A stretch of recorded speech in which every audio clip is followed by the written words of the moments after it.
सोनारपुर स्थित धर्म सम्राट स्वामी करपात्री जी महाराज स्वामी संस्थान में सनातन धर्म को लेकर एक विशेष चर्चा का आयोजन किया गया। इस दौरान ट्रस्ट के स्वामी अभिषेक महाराज ने पुरजोर मांग उठाई कि भगवान श्री कृष्ण जन्म स्थल को तत्काल मुक्त कराया जाए।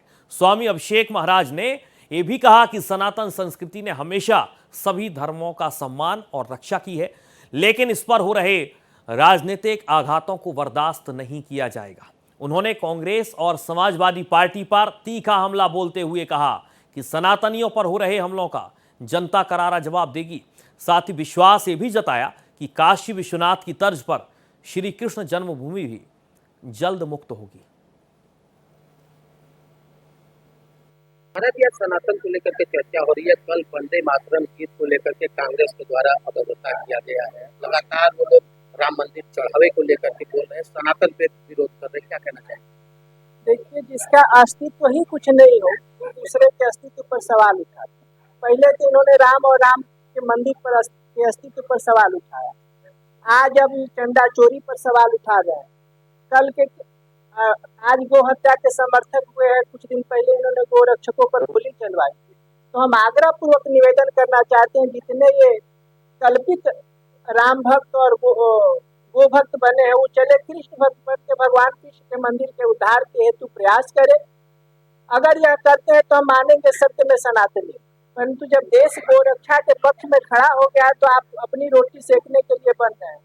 जहाँ तक हम संविधान से सहमत हो असहमत हो, परंतु हमारा संविधान वही है जो बनाया गया और जिसको संसद ने माना है, वही राष्ट्रगीत को अपना गीत माना है। उसके सम्मान में अगर हम नहीं खड़े होते, हम कहीं भी किसी स्थान पर रहते हैं, सुनते हैं, तो हमारी गाड़ी वहीं रुक जाती है और हम वहीं खड़े हो जाते हैं। इसी तरह जिस तरह का कृत्य माननीय सोनिया गांधी जी ने किया है, तो इससे यह परिलक्षित होता है कि भारत के नागरिकता में उनको संदेह है और भारत के संविधान और भारतीयता के प्रति उनका कोई समर्पण नहीं।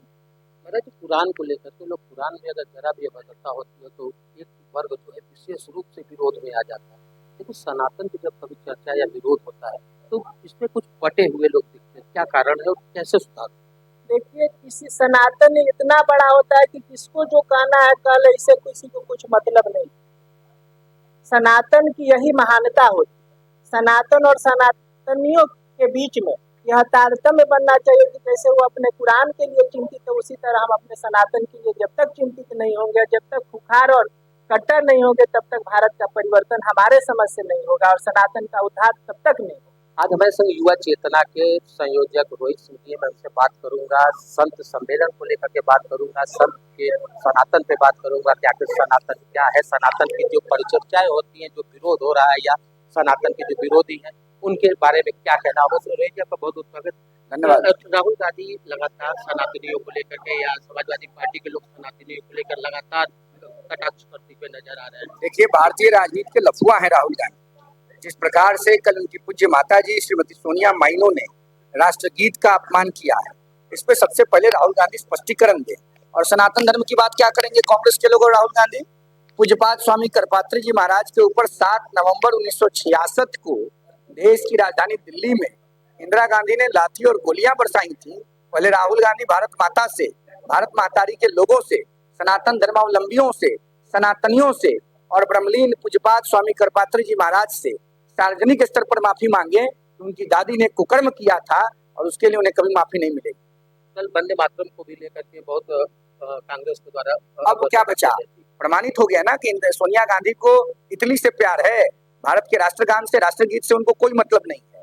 जो भारत का नहीं वो मेरे काम का नहीं। राहुल गांधी थूक के चाहते हैं माफी मांगे देश से, लेकिन वही समाजवादी पार्टी और कांग्रेस, क्या समाजवादी पार्टी समाजवादी पार्टी है? इस सब का कुछ होने वाला है? उत्तर प्रदेश की जनता 27 में 27 सीटों पर समेट के सबक सिखाएगी। जो सनातन का अपमान करेगा उसे हिंदुस्तान माफ नहीं करेगा। ये तो युवा चेतना के संयोजक रोहित जी और जिनका स्पष्ट रूप से कहना रहा है कि सनातन पे जो भी प्रहार करने का कोशिश करेगा उसको कोई बख्शेगा नहीं। 2027 का चुनाव जो है वह 27 सीट भी नहीं जीतेंगे, जिसको लेकर के आज वाराणसी में सनातन धर्म को लेकर के आज सनातन पे बहुत बृहद चर्चा हुई है और उसके बाद इस संगोष्ठी का समापन हुआ है।